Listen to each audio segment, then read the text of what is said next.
I'm going to ask everyone to please get your cameras out and put it on selfie mode right now. If you have your camera on selfie mode, then I want to ask everyone to stand up. Please stand up. I'm going to assume everyone has taken a selfie before. Take as many selfies as you want with you and the people around you to mark this moment. Ready, go.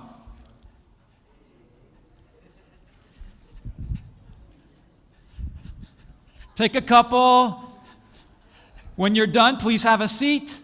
Thank you for doing that. This was to help you remember when you look at that photo and you say, why did I have this selfie of me and all of the group? It's because when you look at that photo, I hope when this speech is over, you ask yourself, am I willing to consider what he just proposed to me about customer service? That's all I ask.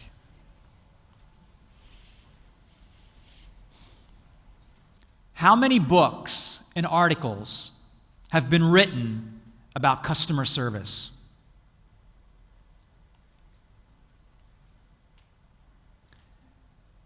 I Amazon search 30,000 books. I Google nothing less than 3 billion opportunities to explore customer service. I've been in customer service for 44 years, 30 of those years at one of the most customer-centric organizations in the world, the Walt Disney Company. And I am here to tell you that going the extra mile is a flawed concept. And I'm going to share with you what you can do instead. The gurus, the people who write the books, do the videos, do the master classes. In my 30 years at Disney, 15 of those years teaching outsiders through the Disney Institute about the Disney way, my hypothesis on what everyone is trying to say over the course of time is simply this: if you can consistently meet your customers' expectations, that's good. If you can consistently meet your customers' expectations and occasionally exceed them, that's better. And if you can consistently reach a level where you are exceeding your customers' expectations, that is the best. They say if you can exceed customers' expectations, the best way to do that is to go the extra mile. And when you exceed your customer's expectations by going the extra mile, the customer will think or say the magic word. Wow! They call it the wow factor. The gurus write about it. When you go the extra mile and you exceed your customer's expectations, often the customer doesn't say it, but you know, as a customer, we often think it. It's the magic word. It's the holy grail. It's the bullseye for when we are able to exceed our customers' expectations. I'm proposing that going the extra mile to get there is a flawed concept. What about all day, every day, day after day, week after week, year after year, for your entire career? How do you scale every person that you serve all day, every day to exceed their expectations? I'd like to illustrate with a personal example of how simple and easy exceeding expectations can be, and at the same time, how elusive exceeding expectations can be. Give me one moment.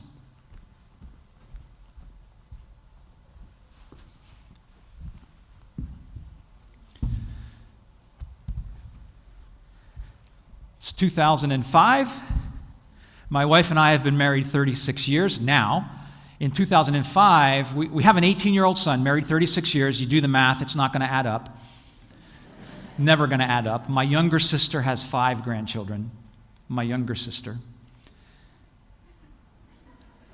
Our son, when we returned from our annual summer trip to the beach in Florida, started having physical complications. And we started on an 18-month journey to try and figure out what was causing these symptoms. He had 3 colonoscopies between his 4th birthday and his 5th birthday. He had a barium x-ray where you drink the cocktail and they watch it go through your system.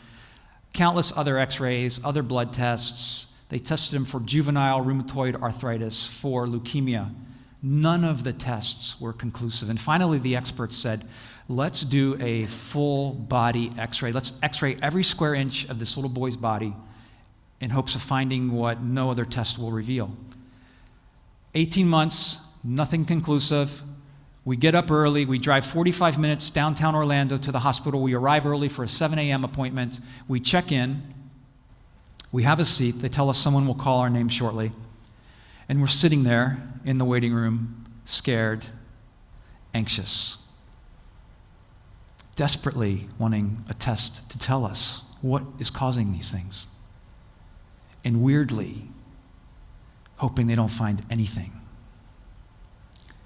Woman calls our name, we stand up, we follow her down a hall into a small room with 3 chairs, a desk, and a computer. The hospital representative sits down in the chair behind the desk and the computer. My wife sits here, I sit here. My son sits on my lap, 5.5 years old. The bear sits on his lap. The hospital worker's job is to review all our information, address, insurance, all of payment, and she leads with, now picture where my wife and I are and our son, scared, anxious, and she leads with, how long has your son had this problem? And I couldn't help, from all of my Disney training, to think if she could think about what she is being given from the customers. What could she have led with?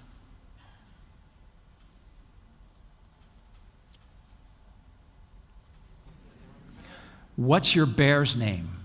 Every one of these that little kid carries has a name. She could have led with what's your bear's name. How do you think that might have changed the climate of where we were?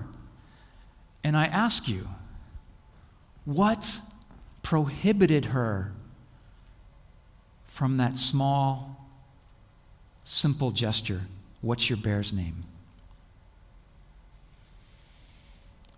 Going the extra mile is elusive. There's a time and a place for it. Please don't get me wrong. There is a time and a place for going the extra mile. When we inconvenience a customer, that's a good time to roll out the red carpet. Go the extra mile, go above and beyond. When there's an opportunity as a service provider to know about a milestone or something special, you can plan for the extra mile. But all day, every day, day after day, how do you scale that week after week? I want to ask you a question. Did she not have enough time? Did she not have enough money, enough resources? Did she not have enough energy? If what she would have done, was she worried that it would have set a standard, that perhaps we would worry about not being able to do that for everyone? If you've ever been asked this question, can you please come up with one good reason why going the extra mile is a flawed concept? If you've never been asked, why is going the extra mile a flawed concept, please stand up. If you've never been asked that question. You've never been asked, why is going the extra mile a flawed concept? And if you've been asked, you can also stand up. So everyone can stand up at this time, please. Most of you have never been asked. I would like for you to find a partner right now. Find a partner.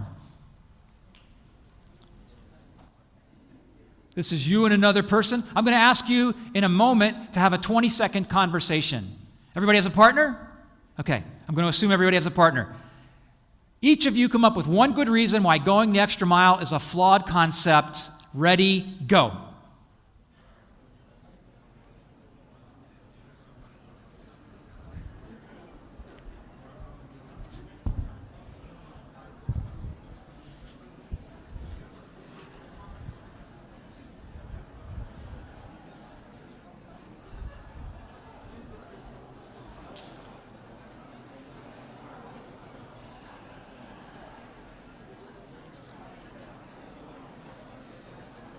Thank you for doing that. Please remain standing. Please remain standing.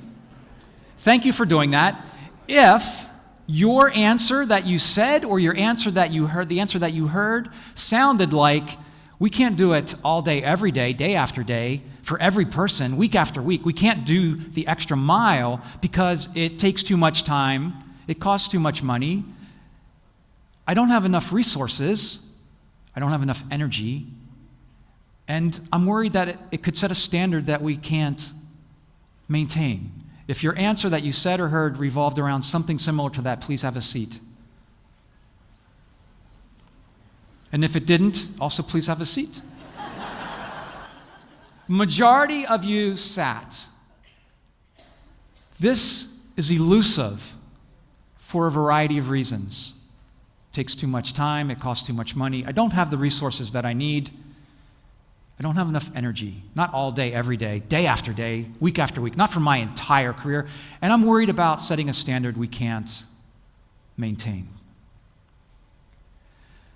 I need a volunteer. Is there anyone in the room with the name Annis? There is. Oh, this is beautiful. Annis. Everybody, a hand for Annis.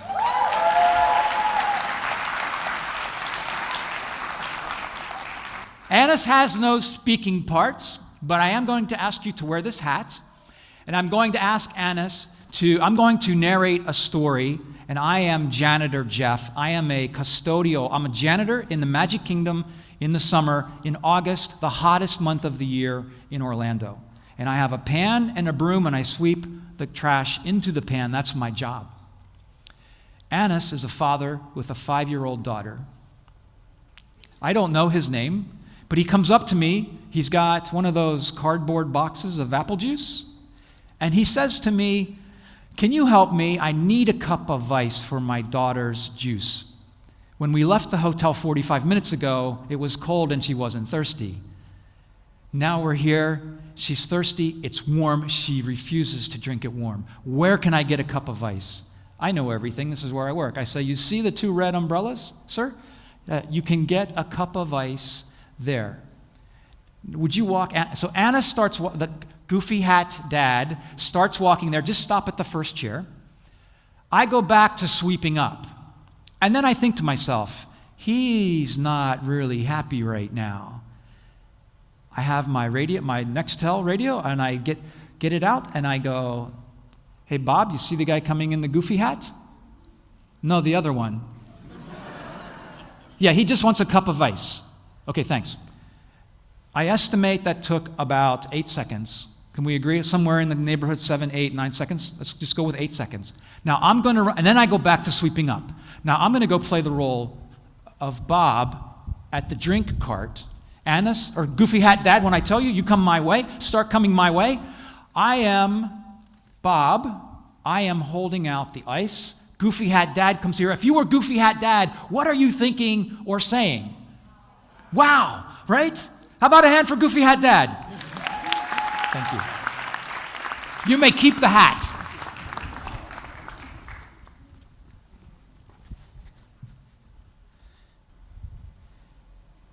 Eight seconds. Extra. What I did, "Hey, you can get the ice over there," that was expected. 8 seconds. Here. There's another challenge when it comes to customer service. I want you to think about going out to dinner 3 times. You're not celebrating anything. You're not going to a fine dining restaurant. You've had a long day or a long week. You're going out just because you don't feel like cooking. And you go to a moderately nice place, nothing fancy. One of those experiences is amazing. One goes just the way you thought it was going to go, and one was awful. When it's amazing and when it's awful, what do we do? What do we do? We tell people, we talk about it, we recommend, and we warn. When it goes just the way we thought it was going to go, what do? Nothing. Nothing. Here's the harsh reality with customer service. Satisfaction is dangerous. I want you to make your minds a complete blank. Oh, good, that was easy. All right. I want you to pretend you're a voiceover actor and you're going to, or actress, and you're going to voice over a cartoon, and it's a drama and a thriller, and you have to say, satisfaction is dangerous. Ready? All together. 1, 2, 3. Perfect. Satisfaction is dangerous. 8 seconds. Wow. There's a time and a place for wow. When I was a front desk host at Disney's Contemporary Resort back in the 80s, I was brand new to hotel operations. I checked in a guest. We had physical hard keys. We didn't have electronics back then. And I sent a guest to a room, a couple, to a room that somebody else had checked in, a honeymoon couple, and the guests I checked in went to the room that had the honeymoon couple in and opened the door. This was a mess.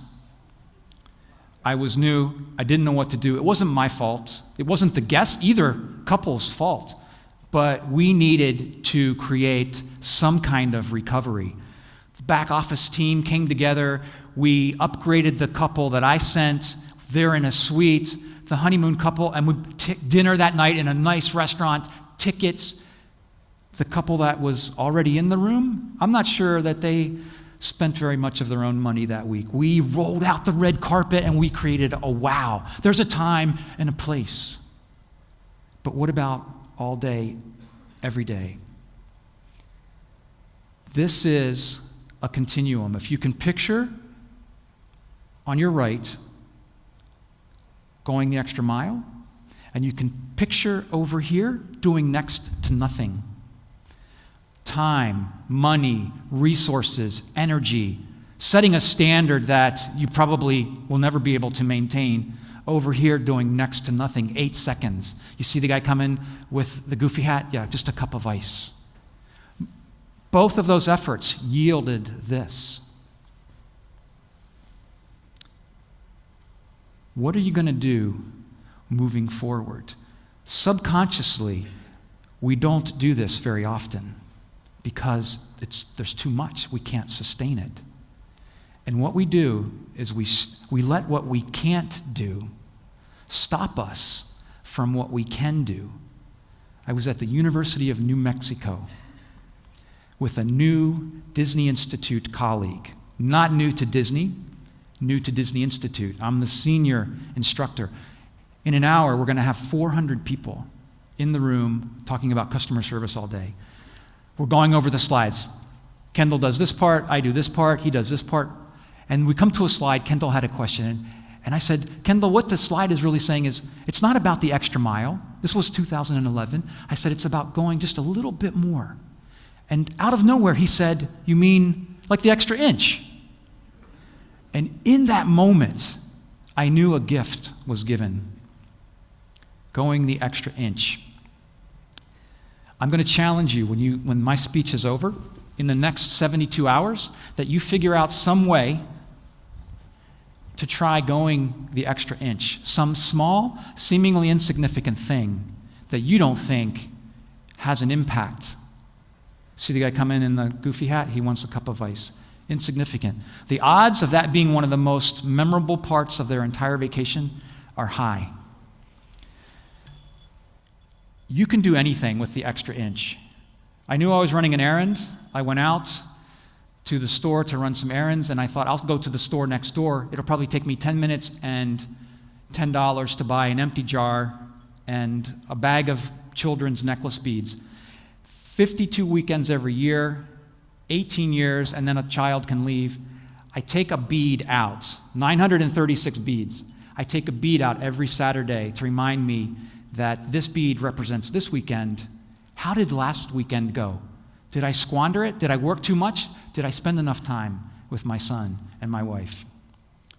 This seed, this bead, represents the seed of transformation for you as you have the opportunity to sail from something that you can't do all the time to sailing over here and doing something that you can do all day, every day, day after day, week after week, for your entire career. But you need to plant a seed in the next 72 hours, once a day, take 8 seconds or thereabouts and create some wow. Stop spending time over there. Go over here. I have shared with you that I think going the extra mile is a flawed concept, and what you can do instead, go the extra inch. Thank you and good luck.